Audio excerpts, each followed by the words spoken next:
චීනය වගේ රටවල ගොඩක් ප්‍රසිද්ධ කෑමක් තමයි ඩම්ප්ලින් කියලා කියන්නේ. ඉතින් මේ ඩම්ප්ලින් විවිධ ක්‍රමවලට හදන්න පුළුවන්. රස ටිකක් වෙනස් වුණාට අපේ ක්‍රමයට හදලා ගත්තාම නම් මේක මරු කෑමක්. ඉතින් අද මම ඔයාලට කියලා දෙන්න හදන්නේ ඩම්ප්ලින් එකක් හදාගන්න විදිහ. අද මම හදන්නේ චිකන් කැබේජ් ඩම්ප්ලින්. ඉතින් ඔන්න මේ තියෙන්නේ අද මම මේ ඩම්ප්ලින් එක හදන්න ලෑස්ති කරගත්ත ಜಾති ටික. අපේ මේ කෑම එක හදන්න චිකන් වල කටු නැති හරියකින් චිකන් ටිකක් ගන්න ඕනේ. මොකද කටු අයින් කළා තමයි අපිට මේ කෑම එක හදාගන්න පුළුවන්. ඉතින් මම මේ විදිහට කටු ටික හැමීට අයින් කරලා මේ චිකන් ටික අපි හොඳට තඹ ගන්න ඕනේ. ඊට කලින් මම හොදගත්ත හතු ටිකක් අරගෙන මේ චිකන් එකටම දාලා මේ දෙකම එකට තඹ ගත්තා. ඉතින් ඒ ටික තැම්බෙනකන් සෝදගත්ත ගෝවා ගෙඩියක කොළ. මේ කොළ ගලවද්දී නම් පරිස්සමට ගලව ගන්න ඕනේ. මොකද නැත්තම් ඉක්මනට ඉරෙන්න බලනවා. ඒ නිසා පරිස්සමට ගලවගෙන හොඳින් සෝදලා මම මෙන්න මේ විදිහට මේක ස්ටීම් කරගත්තා. විනාඩි 5ක් විතර ස්ටීම් කරගත්තාම හොඳටම ඇති. මොකද මේක හොඳට නැවෙන සුළු විදිහට හදාගන්න ඕනේ හින්දා. ඉතින් මේ චිකන් ටිකයි ගෝවා කොළ ටිකයි හොඳට ස්ටීම් වෙනකන් මම මේකට අවශ්‍ය අනිත් ද්‍රව්‍ය ටික ලෑස්ති කරගත්තා.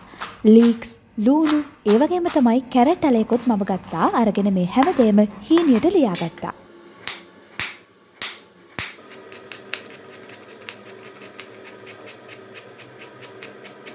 ඔන්න දැන් ගෝවා කොළ ටික නම් ගානට ස්ටීම් වෙලා. මෙන්න මේ ගානට ස්ටීම් වුණාට පස්සේ ලිපෙන් බාගෙන චුට්ටක් වෙලා නිවෙන්න තියන්න.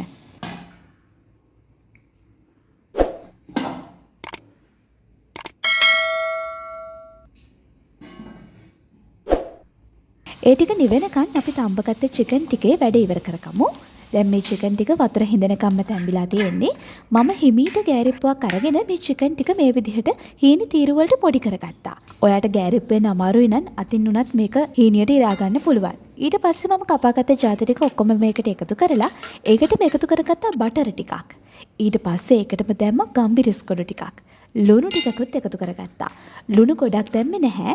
මොකද මම චිකන් ටික තඹ ගනිද්දී ඒකට ලුණු පොඩ්ඩක් එකතු කරගත්තා. ඒ නිසා මේකට ගොඩක් ලුණු ගුණ වෙන්නේ නැහැ. දැන් අපේ ಜಾති ටික ඔක්කොම දාලා ඉවරයි. දැන් අපි මේක මේ විදිහට හොඳට කලවම් කරගමු. ඔන්න දැන් තමයි අපි මේ ඩම්ප්ලින් එක ඔතා ගන්න යන්නේ. ගෝවා කොලේ හොඳට තැම්බිලා තියෙන නිසා මේක අපිට ලේසියෙන් නවා ගන්න පුළුවන්. ගෝවා කොලේ අරගෙන මේ විදිහට දිග ඇරලා ඒක මැද්දට අපි හදාගත්ත මිශ්‍රණය දාලා මෙන්න මේ විදිහට නවා ගත්තාම හරි. මේක හරිම ලේසි විදිහක්.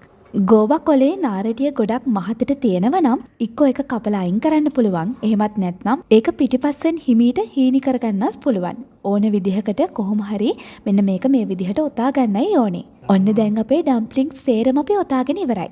හැදුවට පස්සේ තියෙන්නේ මෙන්න මේ විදිහට.